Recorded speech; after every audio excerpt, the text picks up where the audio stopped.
Shalom, Shalom Adonai, estamos aí mais uma vez juntos, mais uma aula, mais um momento de conhecimento, de compartilhamento de conteúdos, de acrescentar saberes. Hoje, na sua aula de História da Igreja, porque estamos concentrando esses tempos agora numa construção de uma playlist de História da Igreja, iremos falar sobre o início, de uma reforma religiosa com a queda de Constantinopla, tá? A queda de Constantinopla, ainda lá na igreja no período da Idade Média. Quero também te convidar a se inscrever no canal se não é inscrito, tá? A dar sempre o seu like contributivo e também, além disto, compartilhar o nosso conteúdo. Vamos lá então? Durante esse período, tá? Um período muito especial, onde se manifestou réstias, podemos considerar, de luz religiosa e alguns presságios de uma futura reforma, 5 grandes movimentos de reforma surgiram dentro da igreja, tá? Podemos dizer que, primeiramente, o mundo não estava preparado até para receber esses movimentos, de forma até que eles foram reprimidos com perseguições ferrenhas e sangrentas, tá? Os albigenses ou cátaros, que eram os puritanos, conseguiram uma proeminência no sul da França, cerca do ano 1170, tá? E eles rejeitavam a autoridade da tradição e distribuíam o Novo Testamento e opunham-se até às doutrinas romanas do purgatório e à adoração de imagens e também até às pretensões sacerdotais. Apesar de até terem algumas ideias estranhas, relacionadas até com os antigos maniqueus, eles rejeitavam o Antigo Testamento. O Papa Inocêncio III, isso em 1208, ele vai mobilizar uma cruzada contra eles e a seita vai ser dissolvida com o assassínio de quase toda a população da região, tanto católica como a herege, tá? Os valdenses, eles já vão aparecer ao mesmo tempo, isso nos anos de 1170, com o Pedro Valdo, um comerciante de Lyon, tá? Que lia, explicava e distribuía as escrituras, inclusive as quais até contrariavam os costumes e as doutrinas dos católicos romanos. O Pedro Valdo, tá? Ele fundou uma ordem de evangelistas, o que são até os chamados os pobres de Lyon, que viajavam pelo centro e o sul da França, até inclusive ganhando adeptos, tá? E eles foram cruelmente perseguidos e expulsos da França, contudo vieram a encontrar abrigo nos vales do norte da Itália. Apesar do século de perseguições, eles permaneceram firmes e atualmente constituem uma parte do pequeno grupo de protestos dentro da Itália. João Wycliffe, ele iniciou um movimento dentro da Inglaterra a favor da libertação, inclusive, do domínio do poder romano e da reforma da igreja. O Wycliffe nasceu isso em 1324, tá?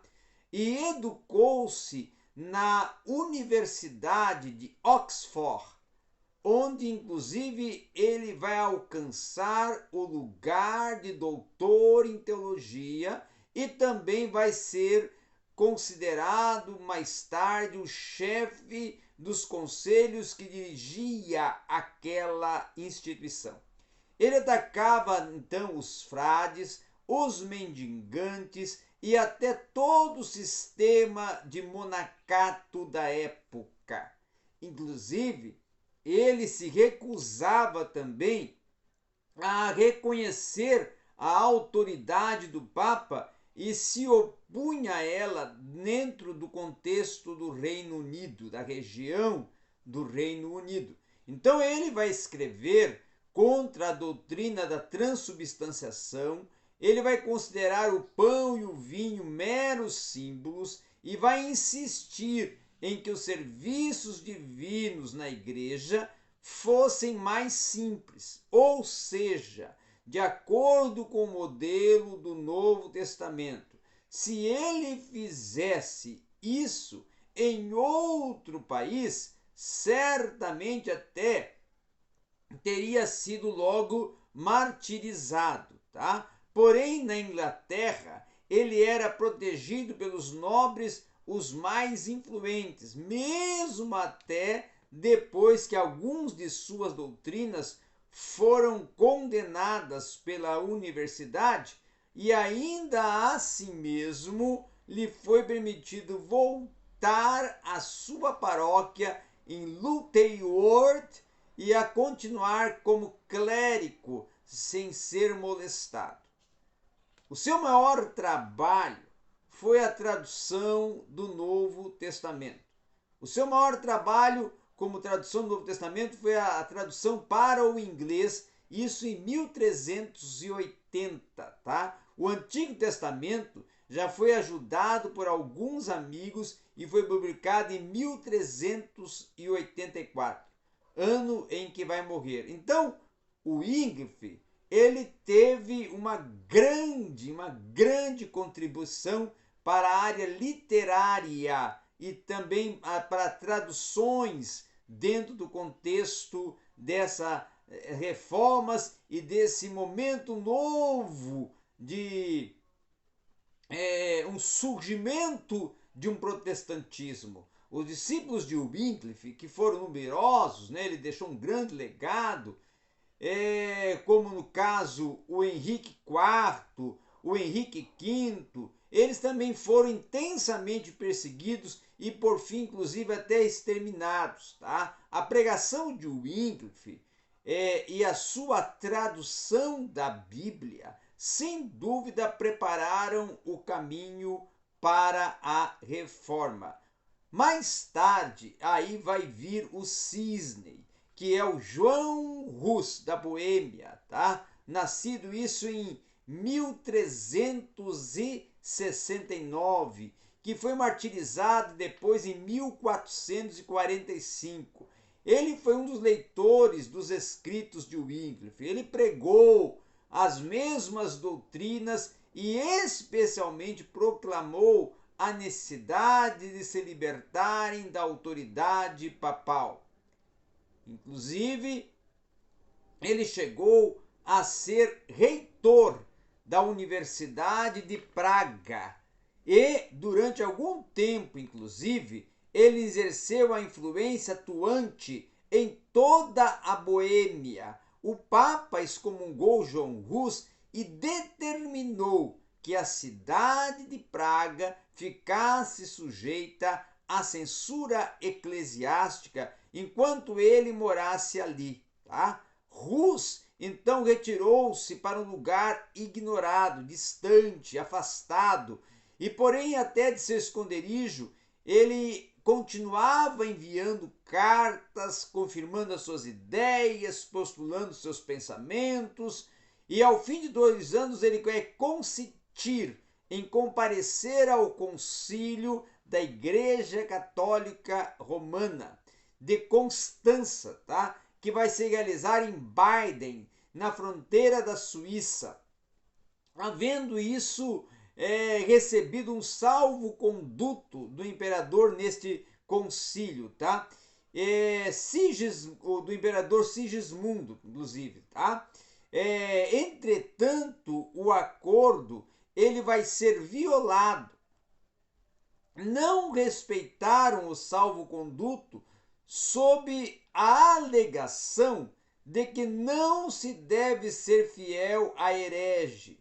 Assim foi que Rus, condenado e queimado em 1415, porém sua atividade e sua condenação foram elementos decisivos na reforma de sua terra natal e influenciaram a Boêmia por muitos séculos desde esse tempo.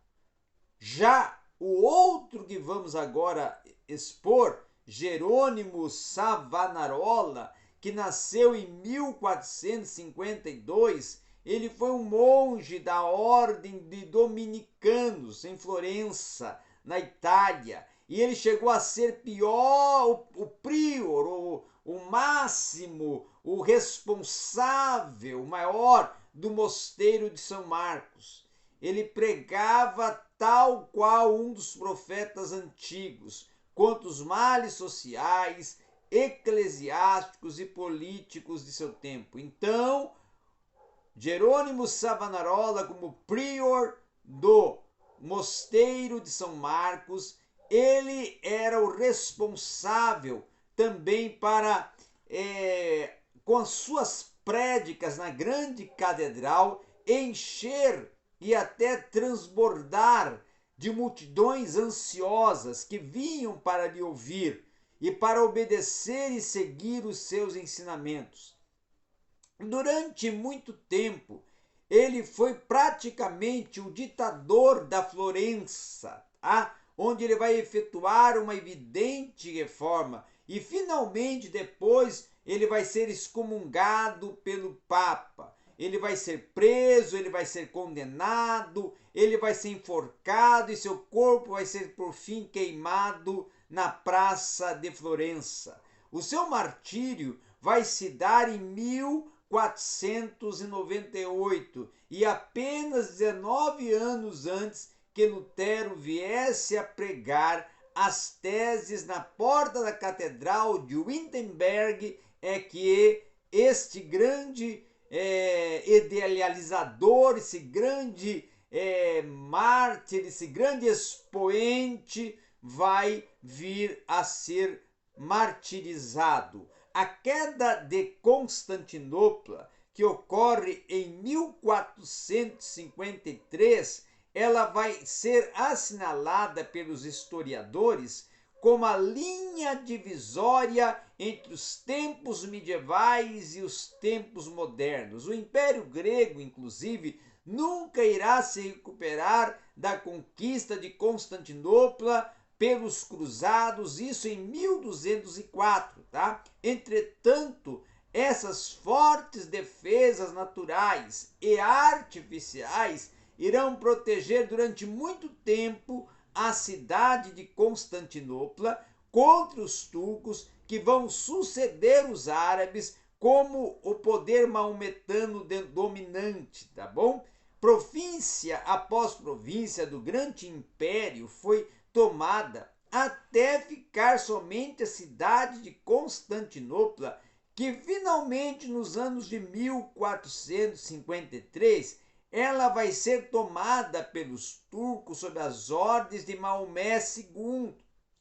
E em um só dia, o templo de Santa Sofia vai ser transformado em uma mesquita, condição inclusive que perdurou até o ano 1920, tá? E Constantinopla vai tornar-se a cidade dos sultões e a capital do Império Turco. Depois da Primeira Guerra Mundial, Ankara foi declarada a capital turca. E a Igreja grega, então, ela continua com o seu patriarca despojado de tudo, menos de sua autoridade, que é eclesiástica, com residência em Constantinopla, que é Istambul. Com a queda de Constantinopla em 1453, terminou o período da Igreja medieval. Nós vamos mencionar, ainda que ligeiramente,